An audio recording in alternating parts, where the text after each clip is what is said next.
Welcome back to the Hard Truth Distilling Company Studios at Hard in Indiana Sports Speed Radio on this Wednesday. Thank you so much for being with us, no matter where and how you're listening.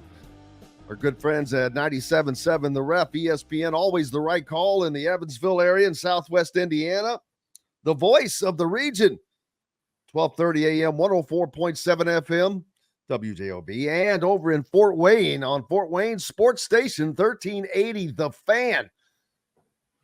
And Dylan Sinn from the Fort Wayne Journal-Gazette. So we're kind of reaching all around the state and beyond today. But then for those of you on YouTube, of course, we appreciate you. And if we're not in an area where we're on radio that you'd like for us to be, that's easy. Call up the station and tell them you want Indiana Sports Speed Radio. And that's the hard truth, no doubt. Coming to you from the Hard Truth Distilling Company Studios, Dylan Sinn with me from the Fort Wayne Journal-Gazette. Zach Edey had a nice outing against the Pacers night before last for the Grizzlies, 23-9 in 19 minutes. And that's something there. That's any coach in the NBA will take that all day and twice on Sunday. Yeah, I think what I was surprised about by watching that was that I think there was kind of an assumption coming out of college that he wouldn't be doing nearly as much back to the basket work with the ball, because that's just not how the NBA is run, generally speaking, anymore. It's so much pace and space and shooting threes and all of that. But it looked like a Purdue game to a certain extent. They were giving him the ball in the block. He was taking two dribbles, getting to his left shoulder and going with the right hand hook, and it was going in.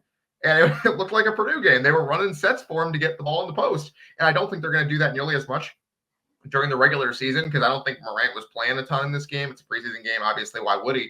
But I do think it's interesting. I do think it's interesting that they were running sets for him to get the ball in the post. I think that's going to be a part of their offense this year, because there's probably maybe one or two or three players in the NBA who can really defend it. So every once in a while, you run a set for him to get a jump hook from 12 feet, and it's going in 65% of the time. So, yeah, I'm interested to see how they make use of him, because clearly they believe that he could be a good player. They wouldn't have taken him that high if they didn't. And I'm sure that because they took him that high, they have a plan to use him. So I'm interested to see how they use him. And I do think that he'll be able to make an impact, which is pretty cool for a guy who a lot of people didn't expect to ever play. Ever make an impact.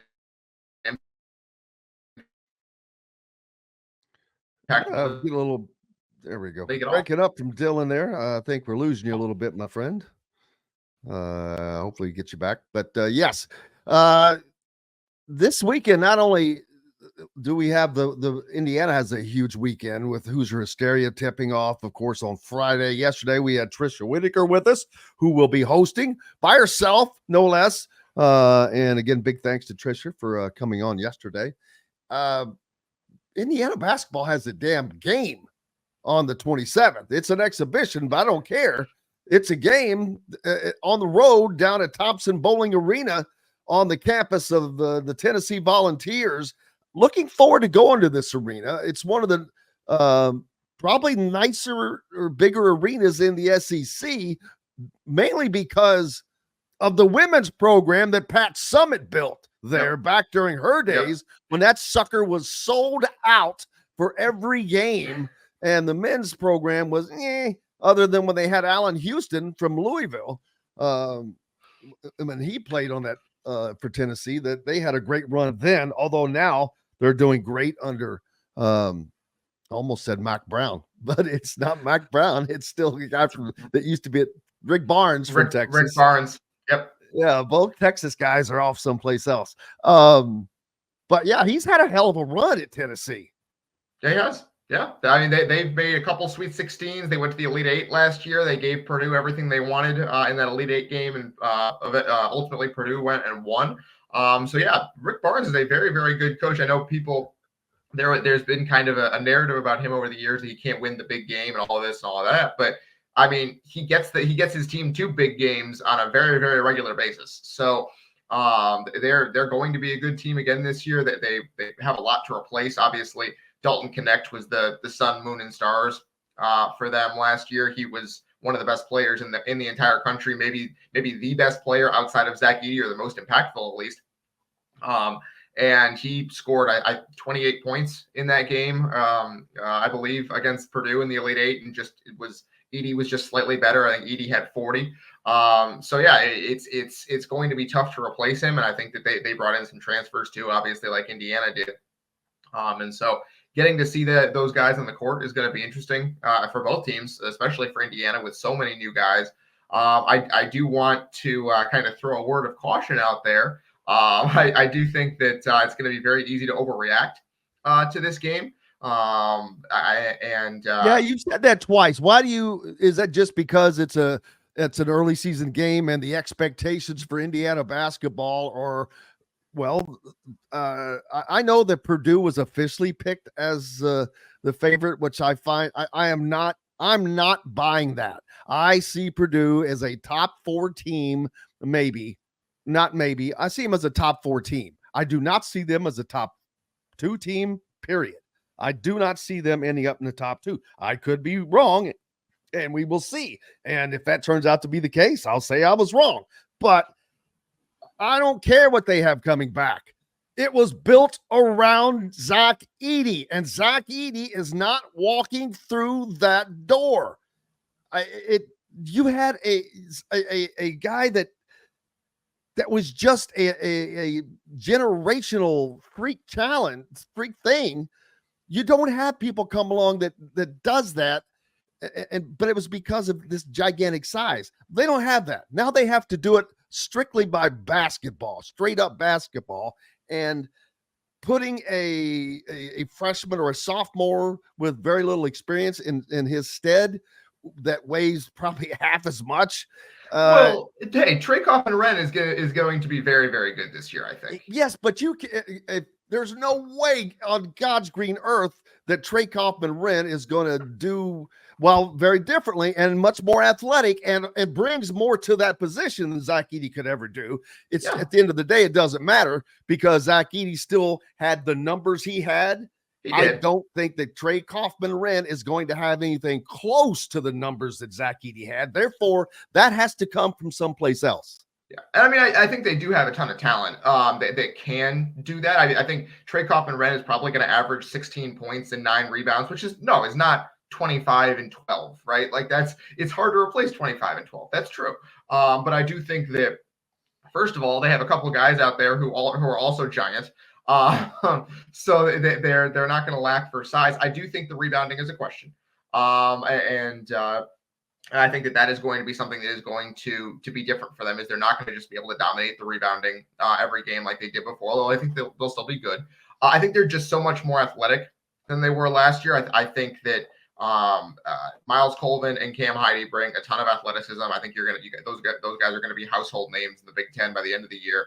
And then the freshmen they have these 2 guards, Jakari Harris and CJ Cox, 2 true freshmen, who I think are going to be really, really good players in this league. They're physically ready to go. I think that's the biggest thing, is that they brought in guys who are immediately ready to contribute. And then they believe that Braden Smith is a player of the year type guy. They think he can do like all of it. He can be an All-American. There's no way. He's just not. He's good, but he is not that guy. He is not one of the best guards in America. His court vision is something else, man. He's one of the best guards when you have a Zach Edey to play off of, and not that he's not going to have a good season. I'm not saying that, and I'm not saying that he's not worthy of being first team All Big Ten. He probably is. He's got the experience as being a good point guard, but he's not. Well, all right.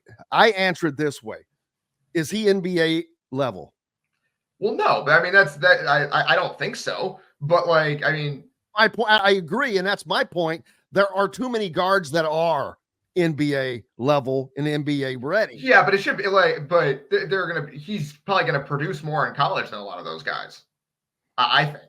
Like it's not a perfect 1-to-1 of guys who are going to play in the NBA are going to be the ones who average 20 points and 7 assists, right? So I do think he's probably going to produce more than some guys some guys who are going to play in the NBA. So yeah, we'll see. I do think there are questions about Purdue, but the problem is that there's questions about every team in the Big Ten. There is not a team that you look at in the Big Ten and say, hey, this team was dominant, was very good last year, and they're bringing everyone back, right? So, I do think that it's defensible to pick Purdue to win the league because you're just going, hey, who's always good, and the answer is Purdue, and really no one else at this point, and maybe Illinois. I don't know, but we have to see it from IU. We have to see it from Michigan State, quite frankly. Michigan State, it's been a while since they really put a team out there that was good wire to wire. You have to see it from Ohio State. People think Ohio State's going to be good. Got to see it from them. UCLA is in basically the same position as Indiana, where they were bad for much of last season, figured some things out, but still went under 500, and they then brought in a bunch of transfers. So there isn't a team that jumps out at you and you say, hey, this team has a ton of experience and they're ready to roll immediately. I think everyone in the league is going to be working to figure some things out as we go here, which is kind of fascinating to me. I think it's going to be a lot about the coaches this year. Let's put it that way. I think that the coaching cream is going to rise to the top because you have to figure out how to gel these rosters almost across the board. These teams are brand new. That I agree with, because on paper, Indiana has the most talent, but they have to get that talent to play, and that talent to play better than everyone else. And the other coaches have to get their talent to play better than Indiana, or vice versa. Purdue, those guys, most of them have played together. They have they should have a cohesiveness, but there will be great change by not having Zach Edey. So where are they going to get those other points from? That's not going to come from. I think it's going to be a conglomerate of Cam Heide and daggone, there's another name. I'm Miles Colvin. You're thinking of probably Miles Colvin. Exactly. Yes. Those guys. Well, Caleb First, is he going to be a bigger part of this going forward? But the thing I don't think that Purdue has that IU has is depth. Because Purdue is, and I think someone just pointed it out, they're very young. But, and I've talked about that a lot, because that goes back to Matt Painter recruiting rather than mixing it up with the portal and all that. What would have been a 6-man freshman class last year down to 5 because they lost a guy. But still, if you take those 5 and you add the 3 sophomores they have, that's 8 of that's over half of your team, more than half, that are all underclassmen on a team I'm like, okay, they just don't have a lot of depth. Where you look at Indiana, we don't know how it's going to translate, but my God, how deep can we go on this team with guys that you expect production from? It's a pretty, we're talking probably 9 guys. Yeah, absolutely. My pet theory is that on a lesser IU team, Langdon Hatton would get significant minutes. Like, Langdon Hatton is a good player. I don't think he's going to play very much at all this year because they just have so much back there.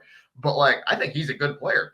They did a really good job this offseason of not only filling the holes they had, but overfilling them. Right? Like, you have extra bodies at these positions. I think that was the biggest thing last year. And that's why people were upset, is because they didn't get a guard in the portal. So you didn't have insurance if something happened, and something did happen, right? Xavier Johnson got hurt. So I do think that, and I think Mike Woodson said it himself. He said it at, either Media Day or at Huber's Winery, where he said, basically, I'm not scared of the injury bug this year. Right. And he why would you ever say that? You just, jinx yourself. But I understand what he's saying, right? Is that they have the depth to deal with an injury or 2 or 3, right? And I do think there's not one player on this team that you look at and say, well, if he gets hurt, boy, are we in big trouble, right? Like, we are going, if the things are going downhill fast. And that was the case the last couple of years, right? When Xavier Johnson got hurt last year and the year before, quite frankly, things went off the rails pretty quickly. And I don't think that's going to be the case with any one single player this year. Omar Ballo is a great player, right? I think he's going to have a fantastic season for IU. If he got hurt, it will be bad, but you could just stick Malik Renew at the 5 and you're going to be just fine, generally speaking, right? So I do think that that's it, for just to give one example. Mackenzie Mbako, same thing, right? Mackenzie Mbako, I think, is a very good player, going to have a good season. If he gets hurt, you are not going to fall off a cliff because he's gotten hurt, right? So I do think that that's something that there's something to be said for that, and it's a considering where the depth was last year, it is a mark of how good Mike Woodson did in the portal this year. Absolutely. Dylan Sinn from the Fort Wayne Journal-Gazette. Make sure you're giving him a follow and be a subscriber up there if you're a Fort Wayne listener. Keep local papers alive. Buddy, we'll see you on Saturday. Absolutely, Jim. Looking forward to it. See you then. Thank you, sir.